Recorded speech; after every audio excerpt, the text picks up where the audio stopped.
Je voudrais éclairer la lanterne de tout le monde par rapport au dossier des logements. J'ai suivi hier à Gabon 24 un passage en boucle qui fait croire que les présidents des collectifs des occupants des logements actuels ont promis partir et que finalement ils font un bras de fer avec l'État et qu'ils ont décidé de ne pas partir.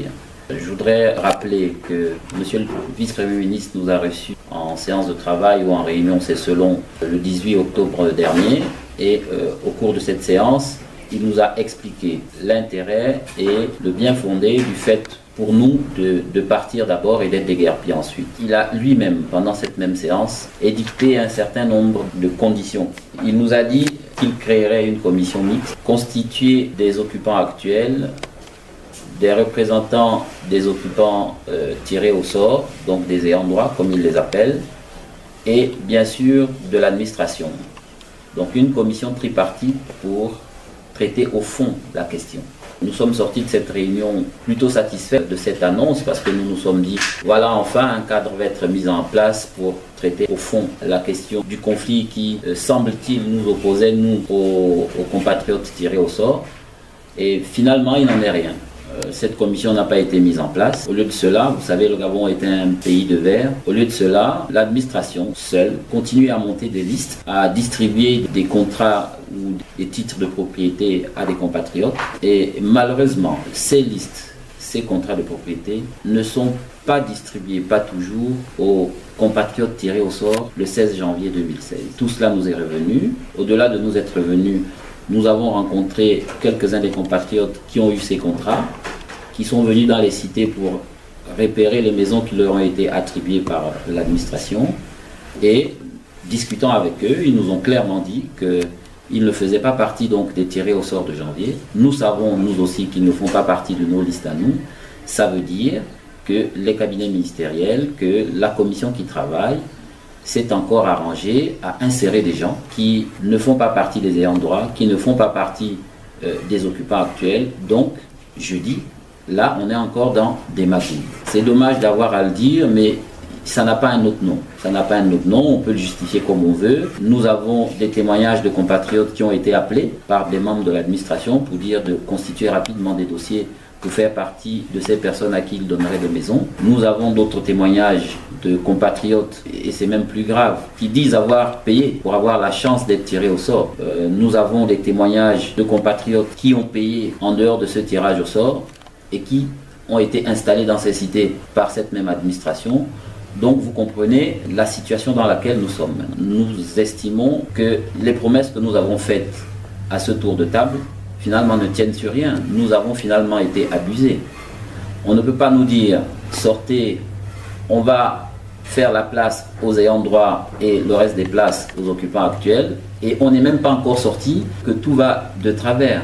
La commission qui a été annoncée n'a pas été mise en place, nous ne savons pas pourquoi. Nous nous sommes quand même rapprochés, enfin j'ai eu l'occasion de discuter avec monsieur le directeur général de la SNLS pour poser la question, mais pourquoi la commission n'est pas mise en place, pourquoi nous ne sommes pas appelés pour travailler? Il nous a dit non, c'est l'administration, vous n'avez pas à être conviés. Bon, écoutez, ces personnes-là parlent d'une voix, monsieur le VPM parle d'une voix, je voudrais savoir à quel moment ils s'accordent, mais vous comprenez qu'au milieu de cet imbroglio, nous on estime que l'intérêt que nous comprenions, les engagements que nous avons pris ne tiennent plus sur rien. Et puis au-delà de nous, il y a les populations, nous sommes nous les représentants de ces collectifs-là, mais quand on finit comme ça dans une réunion avec l'administration, nous rendons compte à nos membres, donc finalement c'est nos membres qui décident en dernier ressort. Ce que je trouve un peu dommage, c'est que maintenant, ça devient un conflit de personnes. C'est-à-dire qu'on cite les présidents. Je comprends, c'est de bonne guerre. Mais il faut qu'on comprenne tous que ce n'est pas l'affaire du président. C'est l'affaire du collectif. Le président est président du collectif, donc il parle au nom du collectif. Et nous parlons là d'une cause, pas de personne. Nous ne parlons pas de la personne du président, nous parlons de la cause du logement social au Gabon. C'est ça le réel problème. C'est le problème qu'il faut qu'on pose, c'est le problème qu'il faut qu'on règle. Nous avons attiré l'attention de monsieur le vice-premier ministre. Nous lui avons envoyé un courrier le 25 novembre dernier où nous lui faisons encore des propositions. Parce que nous avons, nous, l'impression que le management qui est fait autour de ce dossier n'est pas un management qui amènera la paix et la tranquillité. Parce que j'ai l'impression que dans un camp, on s'arc-boute sur la force publique, Et nous, les populations qui sommes installées, nous disons, nous sommes prêts à accompagner, nous le répétons, nous sommes prêts à accompagner le gouvernement. Nous sommes prêts à faire en sorte que le gouvernement réussisse son challenge des 100 premiers jours. Mais il est simple qu'on s'asseye et, comme a dit le vice-premier ministre lui-même, qu'on trouve un consensus. Alors, on ne peut pas nous appeler à une table où on parle de consensus. Dès qu'on sort de cette table, on prend des décisions dans notre dos. Ces mêmes décisions qui sont toujours focalisées sur l'ordonnance du tribunal de première instance de Libreville qui a été délivrée en août 2016. Cette même ordonnance qui est aujourd'hui querellée en cour d'appel, cette ordonnance a été obtenue sans contradictoire.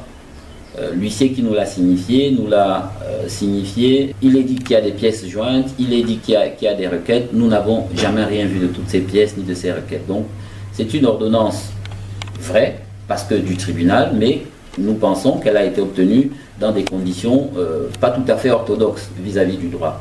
Qu'à cela ne tienne, nous avons fait appel de cette ordonnance après avoir été signifiée par voie d'huissier, et l'appel court, donc nous pensons que la justice fait son travail, et donc on ne peut pas se prévaloir de faire exécuter cette ordonnance vu qu'elle est querellée. Nous attendons, nous, que la justice nous appelle pour finalement nous dire ce qu'il en est. En attendant, je pense que, comme disait le directeur général de la SNLS, ils ont un canevas de déguerpissement. Je ne sais pas sur la base de quoi, parce que si c'est sur la base de l'ordonnance, si c'est la base du droit, il faudra qu'on attende tous que la cour d'appel se prononce. Si ce n'est pas sur cette base-là, vous savez, nous sommes dans un pays où chacun peut faire un peu ce qu'il veut. Aujourd'hui, on nous traite d'inciviques. Mais moi, ça me fait rigoler quand j'entends le comportement incivique des compatriotes qui ont pris les maisons. Les compatriotes n'ont pas pris les maisons par incivisme. Les compatriotes se sont installés dans ces maisons par dépit, par souffrance, parce qu'ils vivent mal, parce qu'ils sont mal logés et parce que ces maisons, malheureusement, étaient à l'abandon. L'incivisme, c'est peut-être d'avoir abandonné ces maisons. L'incivisme, c'est n'avoir pas pu respecter les engagements pris avec les sociétés qui étaient chargées de construire.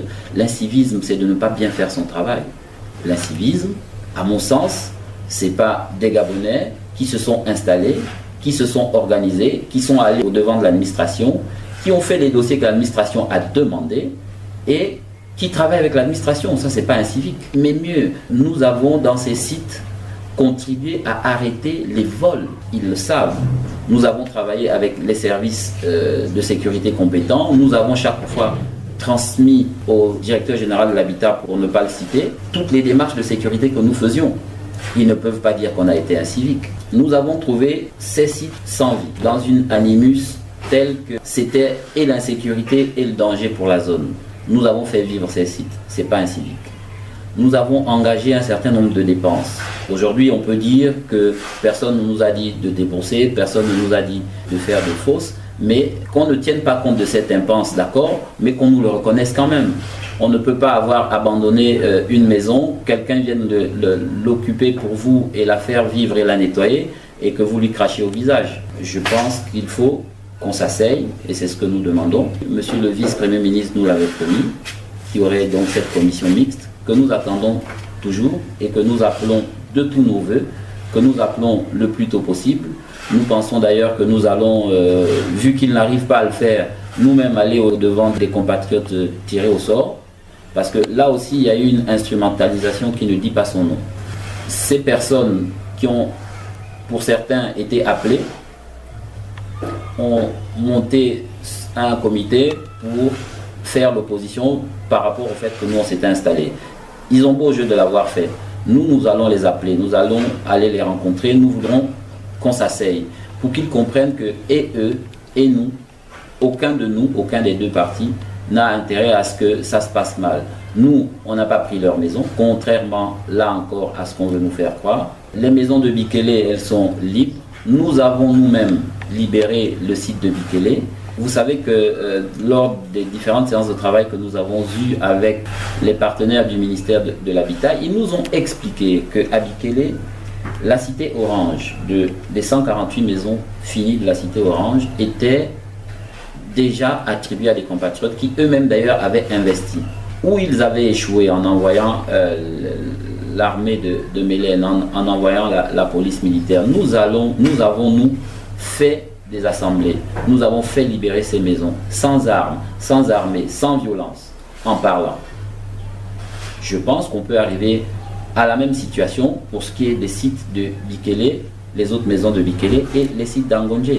Aujourd'hui, nous assistons à une situation où, je ne sais pas si je peux vous la montrer, nous avons la liste des tirés au sort, des 872 compatriotes tirés au sort.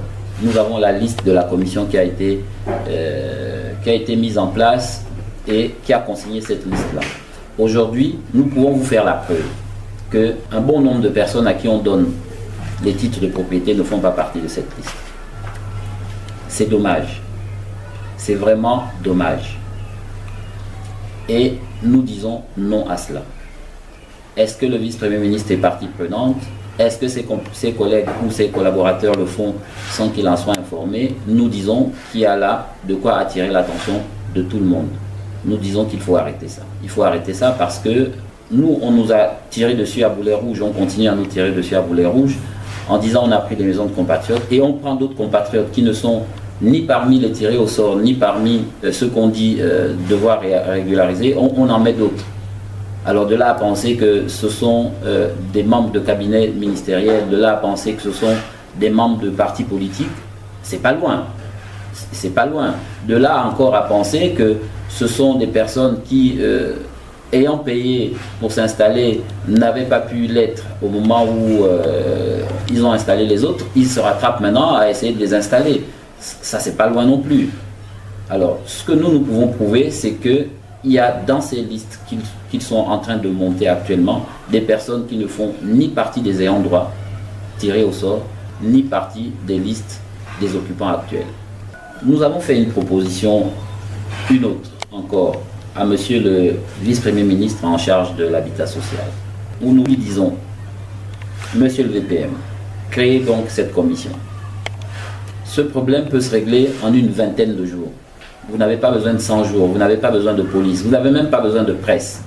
Vous faites une commission mixte qui travaille, qui fait le tour des sites, qui fait une expertise, qui fait un recensement, parce qu'à la fin, ils sont contradictoires. Ils nous disent, ramenez-nous des dossiers, on ramène des dossiers, ils nous disent, c'est pas les bons dossiers. Bon, mais qu'ils viennent sur les sites, qu'ils viennent faire les bons dossiers, qu'ils viennent voir physiquement les personnes qui sont là, qui ne se contentent pas à rester dans les bureaux, à appeler deux ou trois personnes, qui, pris de peur, leur disent un peu n'importe quoi, ou à recevoir des amis et des parents qu'ils ont dans les sites, qui leur racontent un peu tout et n'importe quoi. C'est léger de décider là-dessus. Nous proposons à monsieur le vice-premier ministre donc de créer cette commission, que cette commission vienne sur les sites, que cette commission fasse le travail de recensement, que cette commission lui donne les synthèses de ce travail de recensement et qu'il décide sur cette base. Mais c'est une vingtaine de jours.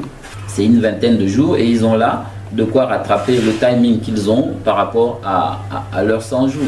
Mais nous disons que si la situation est une situation où ils veulent absolument frapper, les Gabonais qu'il y a dans les sites sont prêts à se faire frapper. Les présidents que nous sommes avons essayé de discuter avec eux, ils sont prêts à être frappés. Si le vice-premier ministre veut commencer à tuer, il n'avait qu'à tuer, mais les Gabonais qui sont là, qui sont eux aussi des ayants droit, qui sont eux aussi des personnes que l'État doit loger, sont prêts à être tués parce que de toutes les façons, ils n'ont pas où aller. Ils n'ont pas où aller, ils n'ont plus où aller. Mais mieux, nous avons sur ces sites, nous avons pris les reçus d'inscription des enfants. Nous avons sur ces sites des enfants de entre 3 ans et 12 ans. Nous en avons près de 380 qui sont inscrits dans les écoles de voisinage. Ça veut dire quoi? Ça veut dire que si on nous charge demain, puisque dans le programme qu'ils ont préarrêté, leur huissier disait c'est mardi que l'armée va venir. Bon, nous sommes lundi aujourd'hui. Demain que l'armée vienne. Parce qu'ils ont bien fait le constat que personne n'est parti. Il y a sûrement des gens qui partent chez eux pour dire ah moi j'ai libéré parce qu'ils ont promis un certain nombre de choses à ces personnes, mais la vérité c'est que personne n'est parti. Ils viendront demain, ils frapperont, il y aura des blessés.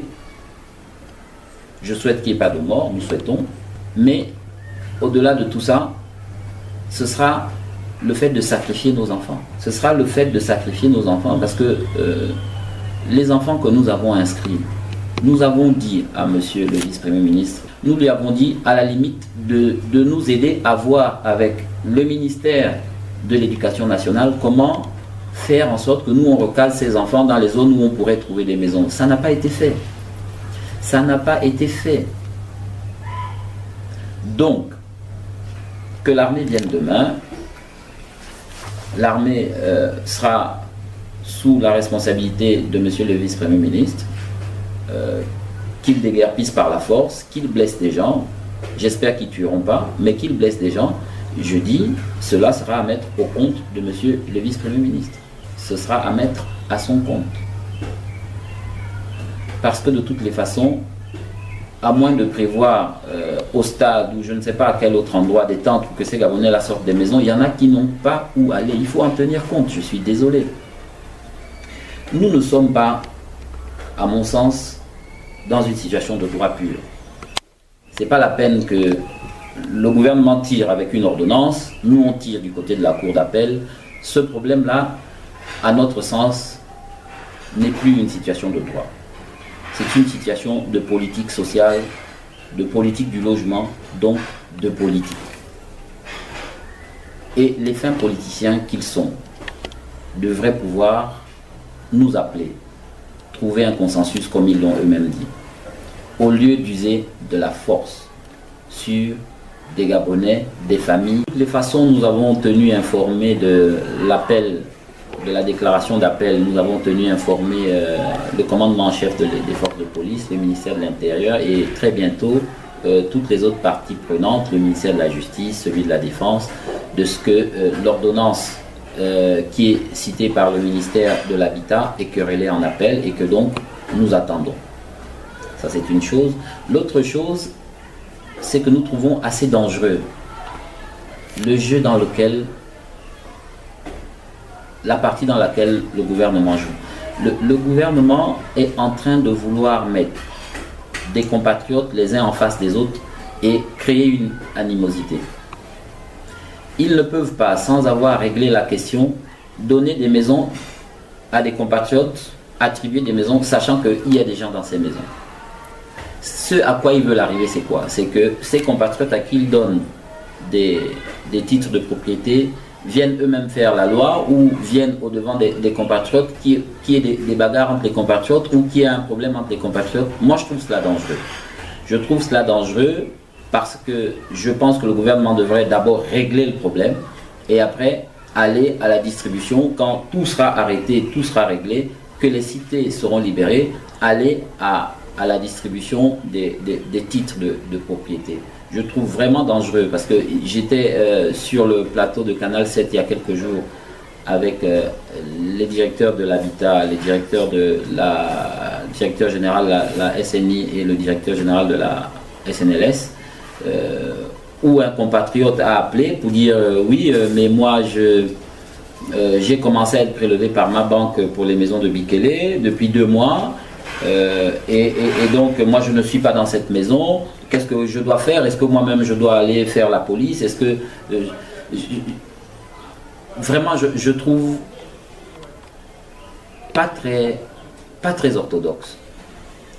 Déjà ces chantiers-là sont à l'arrêt depuis 2 ans, Bikele depuis 3 ans. Pourquoi avoir déclenché le prélèvement bancaire depuis 2 mois à des personnes, vous savez que vous n'avez pas encore remis les maisons? Pourquoi?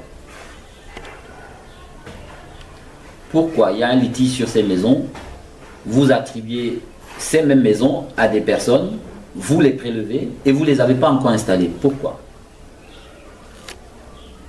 Je disais, je trouve dangereux le fait que le gouvernement veuille dresser les Gabonais les uns contre les autres. Il faut régler le problème avec ceux qui sont là, il faut régler le problème au fond. Il faut réinstaller les gens dès que des conditions auront été faites. Je trouve très maladroit, je suis désolé d'avoir à le dire, je trouve très maladroit qu'on se lance dans ce type d'exercice pour que les Gabonais, les uns affrontent les autres. Nous voudrons très rapidement nous mettre sur la même table qu'eux, parler d'une seule voix et aller au-devant du gouvernement. puisque le ministère qui est chargé de faire en sorte que toutes les parties se retrouvent ne le fait pas. Nous allons le faire. Nous allons aller au-devant des compatriotes tirés au sort. Ils vont d'ailleurs se rendre compte que eux aussi on se sert d'eux. On dit que c'est eux qu'on doit installer, mais on installe d'autres personnes. Nous allons faire ceci. La deuxième chose, c'est une fois encore en appeler à l'attention du chef de l'État. Vraiment en appeler à l'attention du chef de l'État pour lui dire d'arbitrer. Pour lui dire d'arbitrer, parce qu'il est clair que nous allons à la dérive. Il est très clair que ce dossier-là est en train, inutilement d'ailleurs, d'aller à la dérive. Il va à la dérive simplement parce qu'on s'entête à remettre dans les commissions qui sont chargées de régler ces problèmes les mêmes personnes qui ont conduit à ce chaos. Les mêmes personnes, je ne citerai pas les noms de contemporains ici, mais tout le monde sait, ils le savent, que les mêmes personnes qui nous ont emmenés dans ce chaos sont encore à la manœuvre pour tenter de rattraper ce qu'ils n'ont pas pu faire en leur temps. Nous pensons sincèrement que c'est une erreur, parce que nous, de toutes les façons, nous n'avons aucune confiance en ces personnes. Ces personnes, le chaos dont je parle, c'est les montages de dossiers qui ont été faits. Mais vous savez, on s'est rendu compte de quelque chose de grave. Aujourd'hui, nos compatriotes qui ont fait des dossiers, qui les ont montés, compilés et déposés, disent avoir des dossiers là-bas, mais qu'ils lisent bien ces dossiers ne sont plus valables. À la page 5 de ces dossiers, juste au-dessus de l'encart réservé à la signature, il est écrit que cette demande n'est valable que 2 ans. Après 2 ans, elle n'est plus valable. Donc voilà une administration qui a fait monter des dossiers à des compatriotes, sachant que les maisons n'étaient pas construites. Les dossiers ont été montés par milliers. Chacun, en déposant le dossier, a payé 50 000. Ces dossiers n'ont fait l'objet d'aucun traitement puisqu'il n'y a pas de maison. Et ces dossiers ne sont plus valables. Si ce n'est pas une arnaque administrative, c'est quoi? On n'en parle pas, on prend les mêmes personnes, on les remet à la manœuvre. Nous disons, nous, non. Humblement, non. La cité qui constitue le 3e îlot, juste derrière le stade de l'Amitié, celle que nous avons nous-mêmes baptisée la cité de l'émergence. Je dis cas particulier parce qu'effectivement, cette cité est un cas particulier. Pourquoi?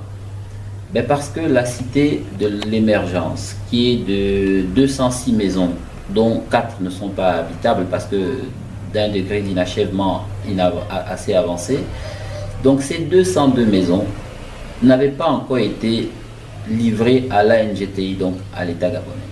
La société d'Orsay, la société turque, en charge de la construction, est partie en janvier 2014 sans avoir livré le chantier à cause des impayés. N'ayant pas livré le chantier, l'État n'a donc pas reçu ces maisons, au même titre que les autres cités. Du coup, ces maisons ne font même pas partie du patrimoine répertorié de l'État gabonais. Mais bon, ça reste des maisons de l'État. Je dis ça parce que ces maisons n'ont jamais fait l'objet d'aucune attribution. C'est important de le dire. Parce que on instrumentalise des compatriotes pour dire ceux qui sont à Angodja là-bas ont pris vos maisons. C'est faux. C'est faux parce que les 202 maisons de la cité de l'émergence dans lesquelles nous sommes installés devraient constituer, et ça on le tient de même, ça devrait constituer le gâteau. Quand je dis le gâteau, c'est quoi? Ça veut dire qu'elles étaient laissées là et elles devraient être distribuées à la discrétion des gens du ministère eux-mêmes.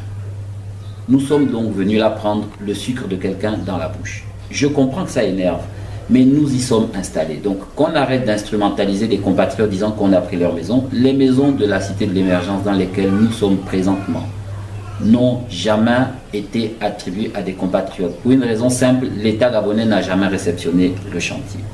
Donc, les personnes qui sont installées là savent qu'ils ne courent avec personne. J'espère que les mêmes personnes qui nous ont expliqué, donc les collaborateurs actuels de Monsieur le vice-premier ministre, qui nous ont expliqué qu'en réalité, cette cité, il fallait la laisser parce que c'est des maisons qui devaient être distribuées à la discrétion du ministre. à la discrétion du ministère, ça devait être nos logements. J'espère qu'ils n'ont pas mis dans la tête de monsieur le vice-premier ministre la même chose et que ce dernier se soit aussi mis à penser que finalement, ça pourrait constituer une opportunité de logement pour des collaborateurs ou pour des gens de parti. Nous dirons non à cette situation. Nous dirons non à cette situation. Nous attendons la régularisation. Nous faisons les conditions édictées par le gouvernement pour la régularisation. Mais pour ces maisons particulières de la Cité de l'Émergence, nous ne céderons pas, nous ne laisserons pas des gens s'introduire. Peu importe les raisons qu'ils nous donneront, parce que ce sont de fausses raisons. Nous allons, pour terminer, redire ce que nous disons depuis le début. Nous voulons accompagner le gouvernement. Nous voulons accompagner le gouvernement pour que ces 100 premiers jours sur le point des dossiers des logements soient une réussite. Nous sommes des partenaires, nous sommes constitués, nous sommes des partenaires. Qu'on ne fasse pas aller en justice sans qu'il y ait eu de contradictoire quelconque pour condamner les gens, qu'on ne fasse pas la force, on n'a pas besoin de ça. Le contexte actuel nous impose qu'il n'y ait pas ce type de choses. Alors que celui qui prendra la responsabilité de ça, l'histoire regardera, l'histoire jugera. Nous, pour notre part, nous nous tenons disponibles et prêts à travailler au sein de cette commission pour que dans les tout prochains jours, ce problème trouve une solution, mais définitive et qui plaise à tous.